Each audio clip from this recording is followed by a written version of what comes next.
Pemirsa, tentunya masih ingat ketika Pipik Dian Irawati mendapat kejutan dari grup band Wali beberapa waktu lalu.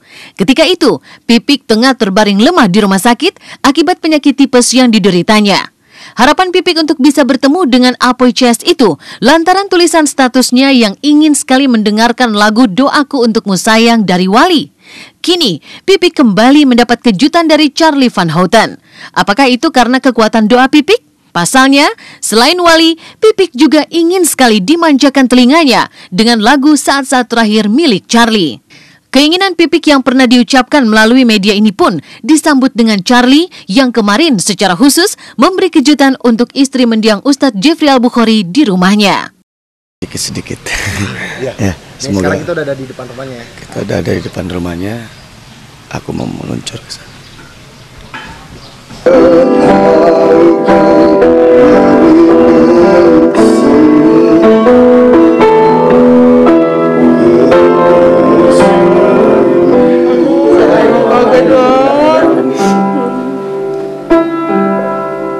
Bila saat terakhirku melihat kamu jatuh air mataku menangis pilu membaliku lupakanmu untuk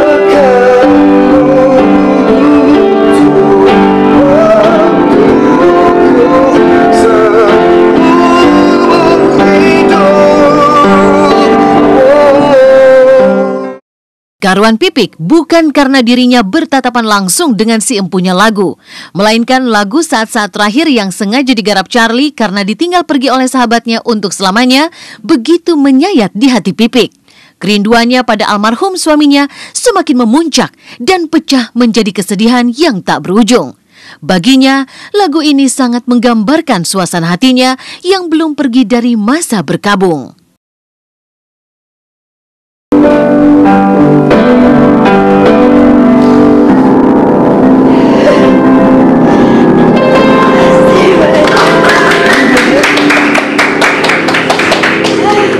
Kaget ya, lagi kamar mandi kok ada yang main piano gitu. Apa kabar lo? Kasih Nada licin. letih Refren aja nggak apa-apa lah. Di bawah batu nisan kau tak sandarkan kasih sayang kamu.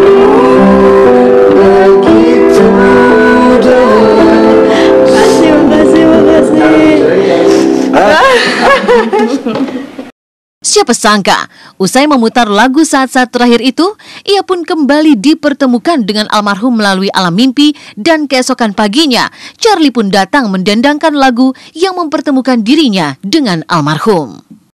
Emang semalam tuh nggak tahu kenapa kok tiba-tiba kangen banget tuh yang kayaknya gimana sih nggak kuat banget ini terus akhirnya nulis di status ya kangen banget gitu sampai nangis gitu akhirnya aku setel lagu itu gitu. Terus sempat dimimpiin juga, paginya datang ya Allah.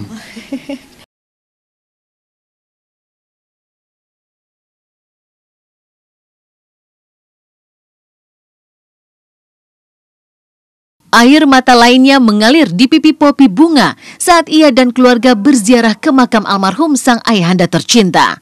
Air mata yang semakin menyayat luka ketika inilah untuk pertama kalinya Poppy Bunga menapaki bulan Ramadan tanpa kehadiran pemimpin keluarga yang begitu diidolakannya. Dalam gelap malam, inilah ziarah Poppy Bunga dan keluarga.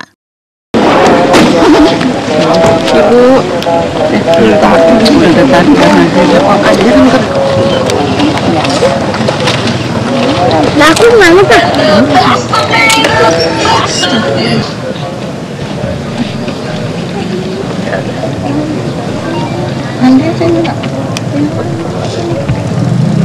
Ayo buat tisu.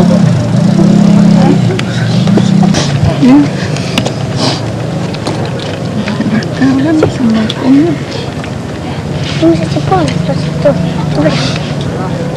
Ya. Udah baca doa, udah.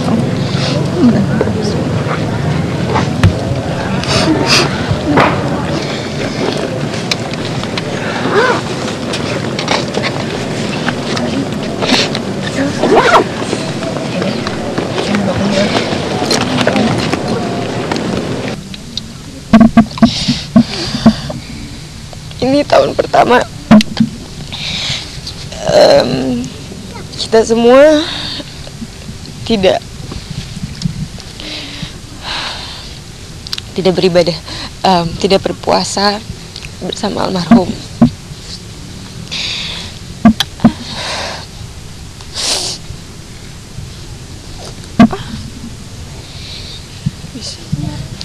Nggak tahu, baru berasa sekarang banget. Kemarin masih yang kuat gitu kan, udah terbiasa gitu nggak ada almarhum. Tiba-tiba sekarang pas masuk dalam bulan suci Ramadan baru bener-bener berasa. Baru bener-bener berasa, karena memang biasanya kalau bulan Ramadan almarhum selalu ada buat kita ya, Dek.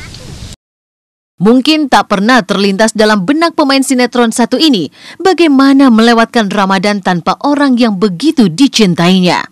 Seolah rasa tak percaya itu terus menggumulinya, Poppy Bunga masih dihantui sejuta kenangan saat ia melewatkan bulan Ramadan di tahun-tahun sebelumnya. Begitu banyak kenangan terindah bersama sang ayah. Ya itu karena memang pada saat aku sama almarhum, karena memang beliau kepala keluarga kita gitu ya, semuanya itu dipimpin sama almarhum gitu. Dari persiapan Ramadan yang begitu matang gitu kan, kita yasinan, kita tadarusan, beliau yang selalu mengingatkan kita bahwa di bulan suci Ramadan ini sebisa mungkin kita harus kembali ke Allah gitu kan, kita harus pasrahin semuanya ke Allah gitu. Almarhum biasanya selalu suka masakan mami ya. Mami itu setiap bulan Ramadan selalu nggak ketinggalan walaupun belum lebaran, beliau selalu yang masak kayak rendang. Itu papi suka banget sama masakan mami, itu rendang. Terus sama ini apa sih namanya, biji salak itu loh. Iya, kolak, biji salak kayak gitu. Bulan puasa ya, kalau buka puasa tuh beliau selalu yang datang ke rumah gitu. Poppy, ini papi beliin biji salak kayak gitu. Jadi itu sih yang paling papi suka. Sama es timun suri. Itu papi suka banget sama timun suri. 4 bulan sudah, Poppy tak lagi menikmati hangatnya canda tawa ayahanda tercinta. Tapi dalam rentang waktu itu pula, ia bisa mencuri setitik bahagia lewat sebuah mimpi. Hingga kini Poppy Bunga masih merekam jelas bagaimana pesan yang disampaikan ayahnya lewat mimpi tersebut. Dia cuma ngucapin selamat ulang tahun buat aku, terus panjang umur, jaga mami dan segala macamnya. Jadi itu pesan yang selalu aku ingat sampai sekarang melalui mimpi. Berasa banget kangennya, berasa banget kehilangan sosok seorang ayah gitu. Nggak tahu deh nanti pas aku udah mulai menjalani ibadah gitu kan, di bulan suci Ramadan ini itu pasti lebih berasa lagi. Mudah-mudahan sih dengan adanya kayak ya itu kebiasaan-kebiasaan yang papi lakuin, kayak tadarusan, terus juga sholat bersama keluarga, dan beliau menjadi imamnya. Terus sekarang digantiin sama kakak aku, papahnya Glenka, kakakku yang paling pertama. Mudah-mudahan itu bisa mengobati rindu kita kepada almarhum. Selalu ada 2 kisah berbeda dalam perjalanan hidup manusia. Di tempat lainnya, Alifa bisa berdecak bangga saat ia keluar sebagai jawara Little Miss Indonesia. Tetap di Was-Was.